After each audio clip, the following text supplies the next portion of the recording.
Welcome back to another episode here on Cooking Time with Johnny. Today I am going to be teaching you how to make the most creamy and delicious green bean casserole for any holiday occasion. That's right, guys, let's go. Alright, start by thinly slicing your mushrooms. Doesn't matter, you don't want them too thick because they will cook unevenly, so just slice them up nice and thin. Just get them all in there, cut them up however you need. You're going to do this to about 12 ounces of mushrooms. Next, you're coming in with your garlic. Get this garlic and give it a good thin slicing. Nothing too fancy because as you're going to see in the next step, we're going to go ahead and chop this up right here. Yep, get it in there. This would be the perfect time to sprinkle in a little bit of salt to keep it from clumping together. As you can see, I didn't do that, but I normally would. Little tip for you guys. Just go ahead and give it a nice chop.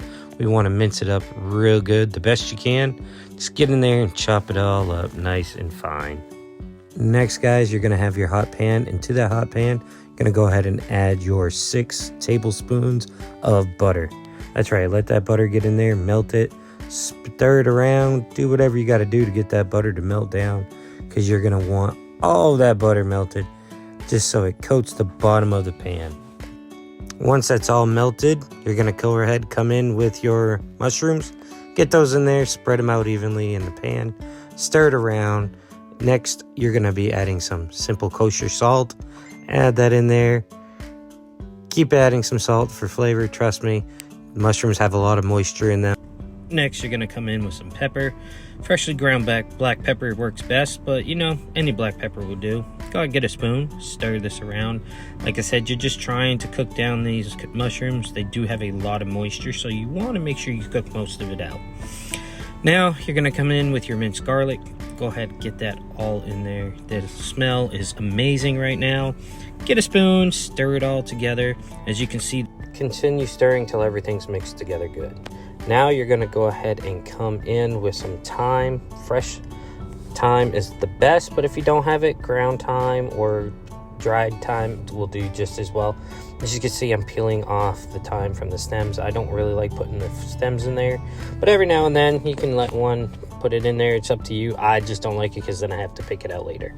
Now you're going to go ahead and stir it all together. Now you're going to add a 1/4 cup of flour. Stir that in there. It's going to get sticky.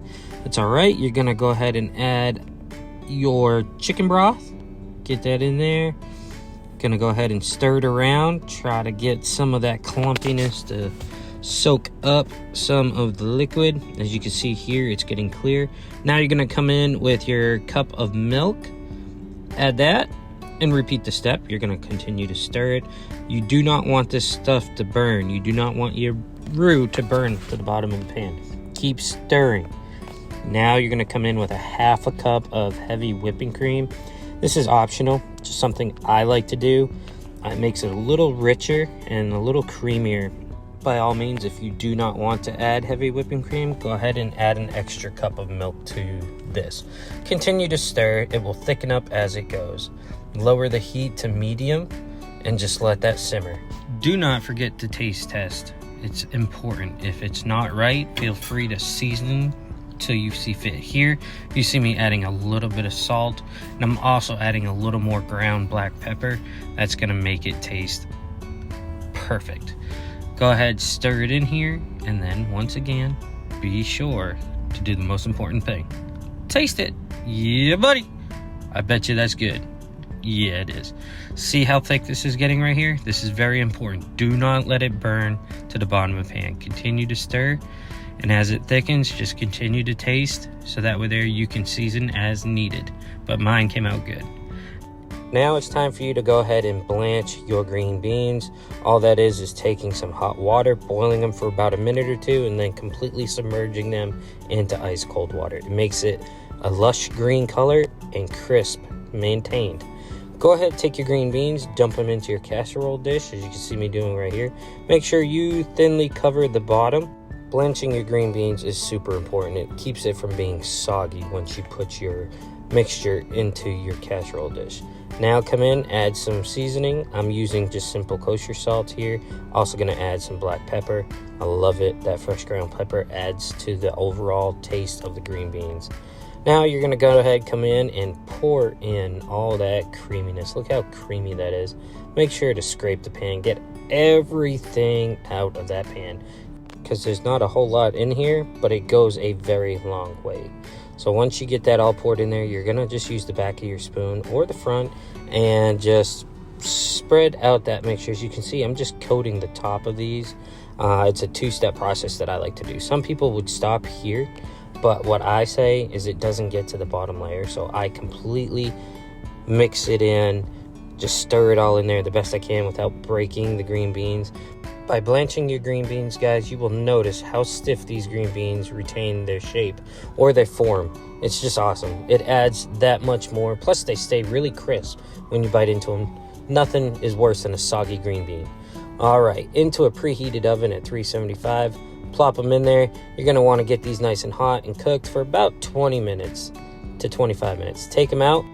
Go ahead, take them out. Once they're out, you're going to go ahead and add some crispy fried onions.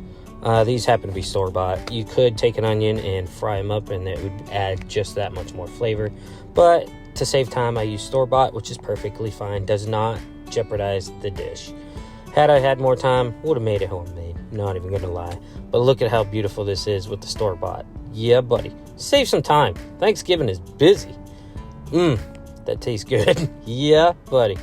All right, go ahead and put it back into the oven. Gonna go ahead and let that cook for another 5-10 minutes. Once that's done, take it back out and look at it. It's amazing. That's right, guys. Green bean casserole.